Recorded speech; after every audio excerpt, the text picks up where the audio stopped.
Buenos días, aprendices. Hoy continuamos el ejercicio del día anterior, que lo tenemos aquí, en el que teníamos dos conductores rectilíneos, dos conductores de corriente paralelos, situados paralelamente, por los que circulaban corrientes que habíamos averiguado que iban en sentido contrario.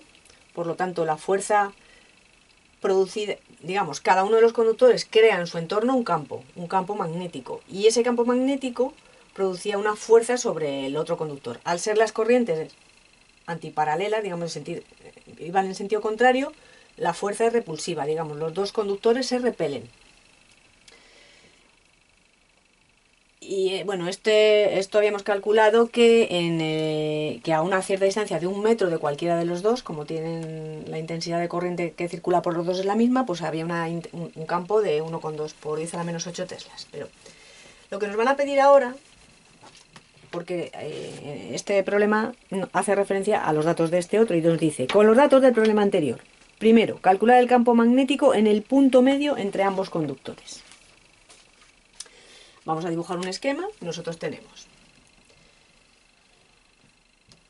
el conductor 1, saldría del papel por la corriente en ese conductor. Digamos que ahora los conductores van aquí, perpendicularmente al papel, no a la pizarra.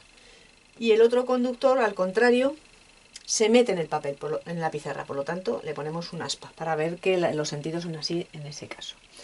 Esta es la distancia que los separa, y era una distancia de 12 centímetros. Y nos decía que en el punto medio, es decir, vamos a poner aquí, que este punto son 6 centímetros. Uf, qué mal.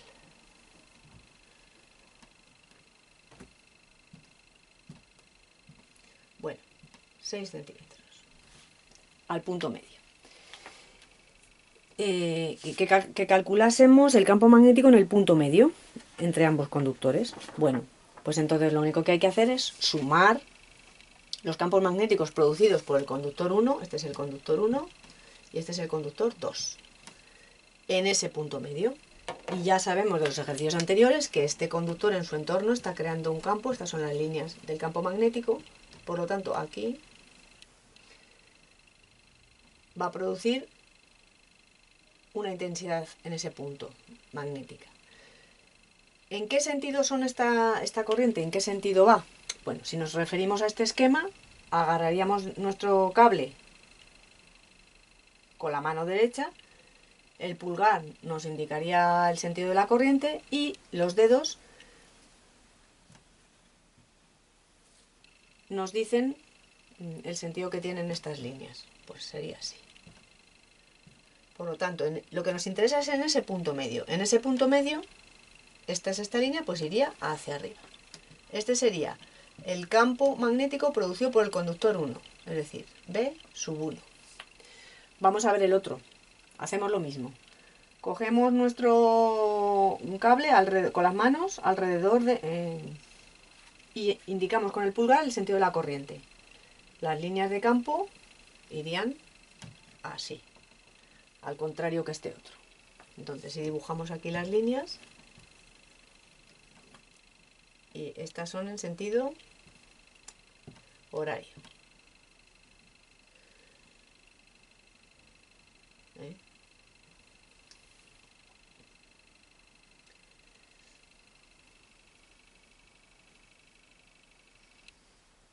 A ver, ahora me estoy haciendo un lío. Lo he hecho bien, ¿no? Sí, sí. Vale, lo he hecho bien en este sentido, porque este va hacia abajo, sí, hacia acá. Por lo tanto, también va en el mismo sentido. Este sería el campo producido por 2. El campo 2. Entonces, ¿qué nos queda? Pues que el campo total va a ser la suma de V1 más V2. Y la ley de Biot-Savart nos dice cuánto vale cada uno de estos campos. ¿Cuánto vale? Pues este campo, el producido por 1, en módulo, valdrá la permeabilidad magnética en el vacío por la intensidad que circula por ese cable, dividido por 2pi y por la distancia, que son, hemos dicho, 6 centímetros, 0,06 metros. Y este valor nos da 4pi por 10 a la menos 7 por 0,06, que es la intensidad de corriente, que coincide con la distancia, partido por 2pi y por 0,06. Esto se va con esto y nos queda pi con pi, 2 por 10 a la menos 7 teslas. Y como los dos son iguales, el B2 es igual tanto en módulo como en dirección y sentido, pues digamos que el campo se duplica. Sería 4 por 10 a la menos 7 teslas. Eso nos pide el primero.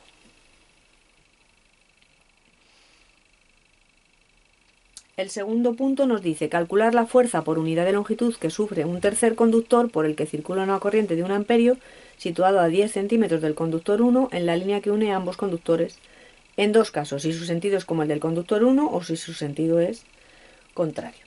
Es decir, ahora vamos a situar, bueno, en lugar de hacer a 10 centímetros ni nada, lo vamos a situar en este punto. Ya que tenemos calculado el campo en ese punto, pues no nos vamos a complicar. Es decir, si situásemos en este punto medio un conductor de corriente, ¿qué fuerza sufriría ese conductor? Debido al campo producido por estos dos. Ya lo tenemos aquí. Vamos a ponerlo, veas, 2 por 10 a la menos 7. Lo pondré aquí. 2 por 10 a la menos 7 teslas. Este es el campo total que producen los conductores en el punto medio.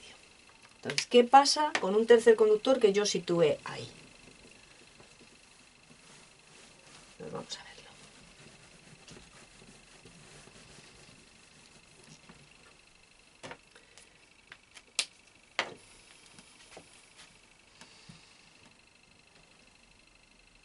Vamos a ponerlo aquí.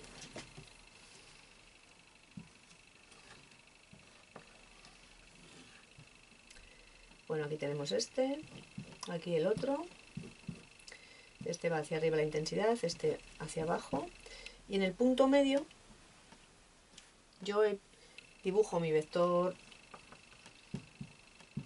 B, campo magnético producido por estos dos, y sitúo un conductor. Y me pide precisamente el efecto, o sea, la fuerza por unidad de longitud que sufriría este conductor dependiendo de si la corriente circula en ese sentido o si circula en ese otro. Bueno, pues vamos a hacerlo. Dibujamos primero un croquis de la situación, suponiendo que la corriente, la intensidad es hacia arriba. Si yo lo tengo aquí en planta, este sería mi conductor y sale, digamos, la corriente saldría del papel. Lo tengo así. Y el vector campo magnético va en ese sentido. Pues yo tengo que ver la fuerza. Ahora, está saliendo del papel. Esto sale del papel. Pues regla de la mano derecha. Desde este vector hacia el B, ¿hacia dónde va la fuerza? Pues la fuerza sería en ese sentido. Esa sería la fuerza. ¿Y cuánto valdría? Pues ley de Laplace, la fuerza que sufre un conductor es el producto de la intensidad por la longitud, el vector unitario en el sentido de la corriente, producto escalar con el campo magnético que haya en ese entorno. El campo magnético es este.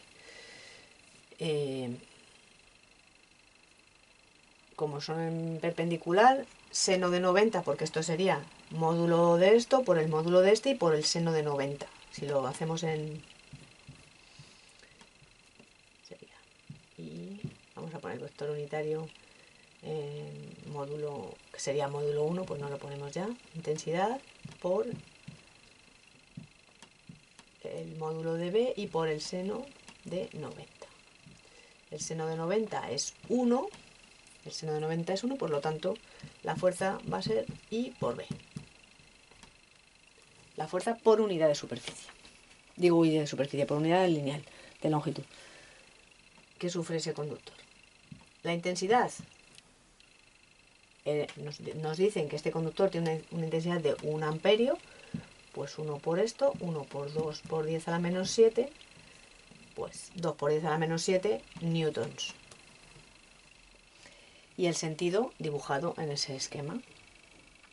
¿Qué pasa si la corriente, si ese tercer conductor situado ahí, en ese punto, la corriente en lugar de saliente, en este esquema, es decir, saliente desde la pizarra, ahora es entrante? Pues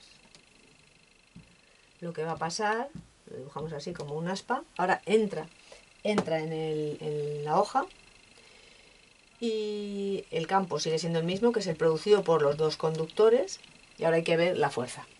Pues entonces, digamos que si entra, lo cogemos desde donde entra hacia B y el pulgar señala que la fuerza que sufre es esta. Y va a tener la misma intensidad, la fuerza que tenía en este otro caso. Lo único que ocurre es que los sentidos van a ser opuestos. Por lo tanto va a ser también una fuerza de 2 por 10 a la menos 7 newtons. Y habríamos terminado con este problema.